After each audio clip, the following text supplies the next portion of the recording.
What's up, everybody? It's good to see y'all again. Sorry, I haven't been around much. I have been doing a lot of work on my book, and I just generally haven't been feeling up to snuff lately. So, even without announcing it, I just decided to take a break and try to collect myself. I'm feeling better, feeling more in mind to get back in front of the camera and talk to you all.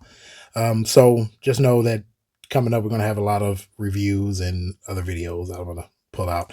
Oddly enough, I have stuff in the can that I didn't even post, so I'm going to post those when I get a chance. So, but I wanted to talk to about something that happened just a few days ago on Saturday when I was out with the family. It was actually pretty cool, and like with so much going on, which I really don't even want to comment on. I think you know what I'm talking about, because it's not in my sphere. That's that's best left to people who completely understand that situation a whole lot better than I do. You listen to them. But I wanted to talk about what happened Saturday because I thought it was pretty cool. I thought it might make you smile because it actually made me smile. It's still making me smile just thinking about it now. So Saturday is usually the day when I just hang out the entire day with just my kids and my wife. We don't do much of anything. We can just hang around the house. We'll cook together. We'll play board games. We'll go to the movies. We know it's just a family day. That's all I do. I don't really do much of anything. If you see me post a video on Saturday, I have done that video on a Friday and had it ready to go for that Saturday. I don't do anything on Saturday but hang with my family. Same thing with Sunday, really, but specifically Saturday for sure. But Saturday just this past, we decided to go to the mall. It's not a lot to do in malls anymore because mall culture is not a thing anymore. It really makes me sad. But I do take my kids to the mall. I try to show them what mall culture was really like when I was younger. And going to the mall was the thing. It wasn't even a thing. It was the thing to do. And but we just walked around the mall, went to the food court for a minute, just walked in the stores, looked at some stuff, bought a thing or two, something small for the kids because they wanted toys. I don't care. Whatever they want, I could buy it.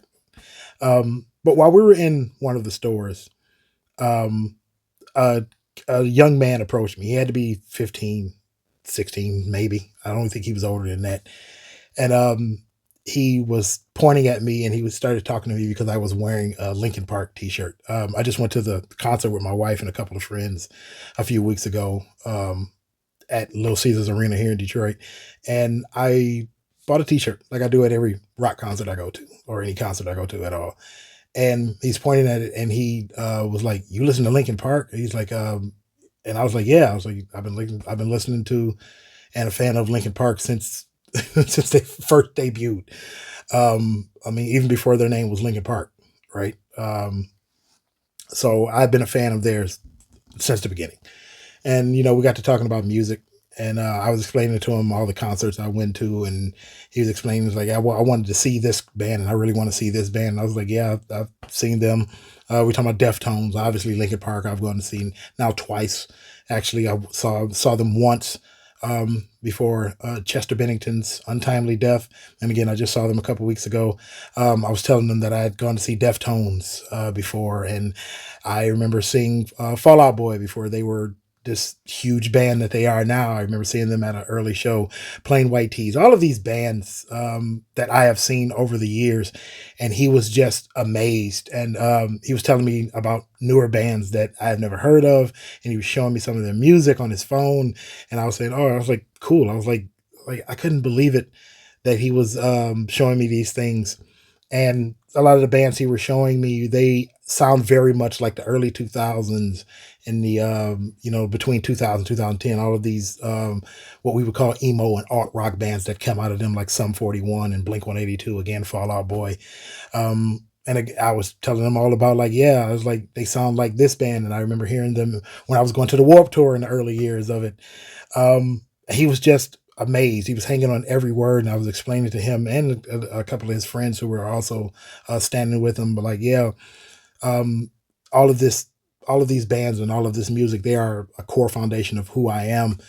And yeah, I remember he pointed at my son who was standing there listening to me talk with my wife and both my kids, and he's like, "I guess little man is going to be all into it." I was like, I pointed at both my kids. I said they're both into it. My son already plays the drums, and my daughter is starting to pick up the guitar. And I was like, I joked and said, "Who knows? They might be the next version of brother and sister, similar to Plain White Tees. They're both from Detroit or whatever."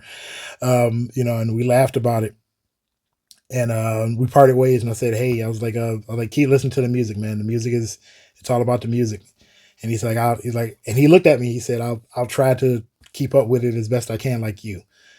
And it made me feel good. It made me feel good for two specific reasons. One, because I was happy to see another generation who is in love with that type of music.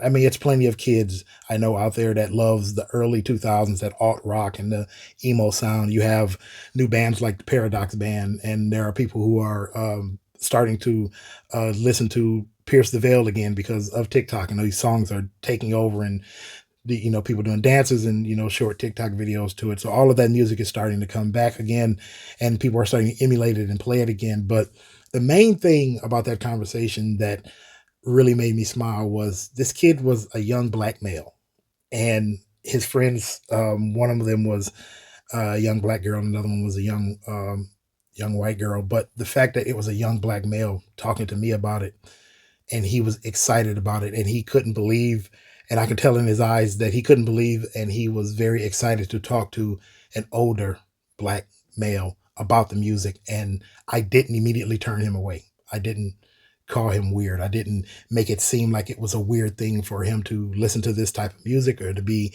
into it. And I remember those early days when I was his age and I was listening to this type of music, and all I ever heard was, "You're weird," or "You're acting white," or "This isn't what black people do," or "This isn't the music that black people listen to." Or, I got the stares and the question of, do black people listen to this type of music? Or, I didn't know black kids listen to this type of music. And, I got all of those. But the fact that I could be there to influence him and to say, "Hey, this isn't weird. This isn't a weird thing for you. This is something you can listen to and enjoy without feeling out of place because it's part of who you are. It's not a black or white thing. It's just great music." Because for so long, not just for alt rock and emo, just rock and roll music in general, so many black kids, especially when I was younger, we were called white, or we were pretending to be white, or we were trying to be white because we liked that music versus liking hip hop. And what most people don't know is most people who like rock and roll like hip hop and like jazz. It doesn't matter your color. But it was always a thing when I was younger that most black kids got called weird when we listened to rock and roll. But seeing this new generation come up and they don't feel out of place, it makes me feel good. I was very happy that it was a young black male who saw in me somebody he could emulate, that it wasn't weird, that they could carry on and have this love for a thing for years to come. And, he even asked me, he's like, "Is that your wife?" I was like, "That's my wife, and these are my kids." So he understands now, maybe more than he ever understood before our encounter at the mall, that it's that you can have a family and you can grow up and be just a plain old person and still enjoy these things. It's not weird. You can have a regular life and you can love these things for years to come.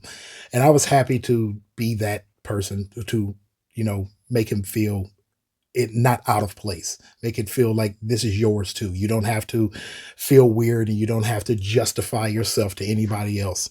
And that was a great thing. I know going forward there's going to be other encounters, and honestly that's the first encounter that really jarred in my head that I could have that influence on others. So I'm happy to have it. So I thought I'd pass that on to you. So if you actually see any other kids out there enjoying it, and you're like me, you were one of those emo alt kids, especially if you're black, and you can pass on that idea that, hey, it's just yours too. You don't have to feel out of place about it.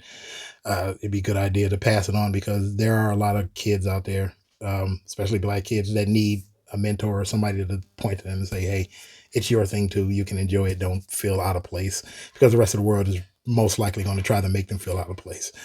That's all I got for now. I'll catch you in the next one. God bless. I love you, and peace. See you next time.